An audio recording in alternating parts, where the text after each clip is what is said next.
হরে কৃষ্ণ, রাধে রাধে।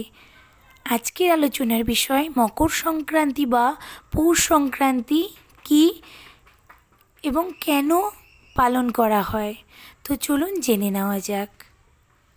14ই জানুয়ারি 2025 খ্রিস্টাব্দ, বাংলায় 29শে পৌষ 1431 রোজ মঙ্গলবার পৌষ সংক্রান্তি এবং উত্তরায়ণ শুরু।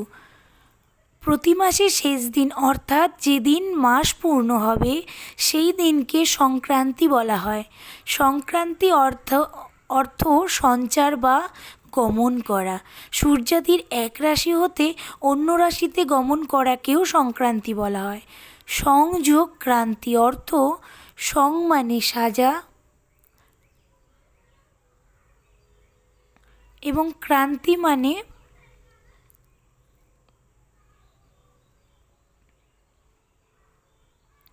সংক্রমণ বা গমন করাকে বোঝায়, অর্থাৎ ভিন্ন রূপে সেজে অন্যত্র গমন করা বা সঞ্চার হওয়াকে বোঝায়। মাঘ, ফাল্গুন, চৈত্র, বৈশাখ, জ্যৈষ্ঠ, আষাঢ় এই 6 মাস উত্তরায়ণকাল এবং শ্রাবণ, ভাদ্র, আশ্বিন, কার্তিক, অগ্রহায়ণ, পৌষ এই 6 মাস দক্ষিণায়নকাল।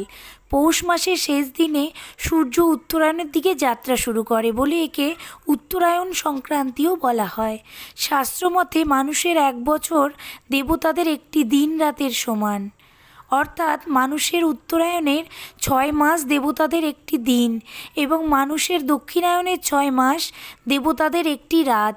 রাতে মানুষ যেমন দরজা জানলা প্রধান ফটক বন্ধ করে ঘুমিয়ে পড়েন, তেমনি দেবতাগণও রাত্রে অর্থাৎ দক্ষিণায়নে সব কিছু বন্ধ করে ঘুমিয়ে পড়েন। এ সময় বাহির থেকে প্রবেশ করার সুযোগ নেই, অর্থাৎ দক্ষিণায়নে দেবলোক পুরোপুরি বন্ধ থাকে। আবার দেবতাগণের রাত পৌষ সংক্রান্তির দিন শেষ হয় বলে পরবর্তী সূর্য উদয়ের ব্রহ্ম মুহূর্ত থেকে দেবতাগণের দিবা শুরু হয়, অর্থাৎ দিন শুরু হয়।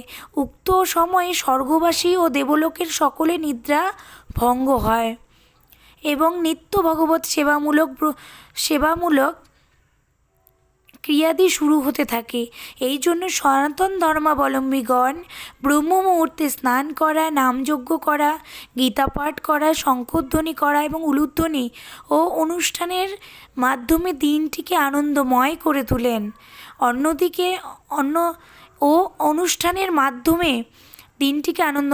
তোলেন। অন্যদিকে গঙ্গাপুত্র ভীষ্ম তার পিতা শান্তনু থেকে বর পেয়েছিলেন যে তিনি যখন ইচ্ছা মৃত্যুবরণ করতে পারবেন। মহাভারতের কুরুক্ষেত্রের যুদ্ধে বিশ্ববিখ্যাত বীর মহাপ্রজ্ঞ সর্বত্যাগী ও জিতেন্দ্রীয় মহাপুরুষ ভীষ্মের মহাপ্রয়াণের স্মৃতির জন্য পৌষ সংক্রান্তি আরও মর্যাদাপূর্ণ হয়েছে। উল্লেখ্য, কুরুক্ষেত্রের যুদ্ধে কৌরব পক্ষের 4 জন সেনাপতির মধ্যে তিনিই প্রধান সেনাপতি ছিলেন। উভয় পক্ষের 18 দিন যুদ্ধের 10ম দিবসে সূর্যাস্তের কিছুক্ষণ পূর্বে পাণ্ডব পক্ষের সেনাপতি অর্জুনের শস্ত্রাঘাতে ক্ষতবিক্ষত হয়ে ভীষ্মদেব রথ থেকে পড়ে যান, কিন্তু তিনি মাটি স্পর্শ না করে 58 দিন তীক্ষ্ণ শরশয্যায়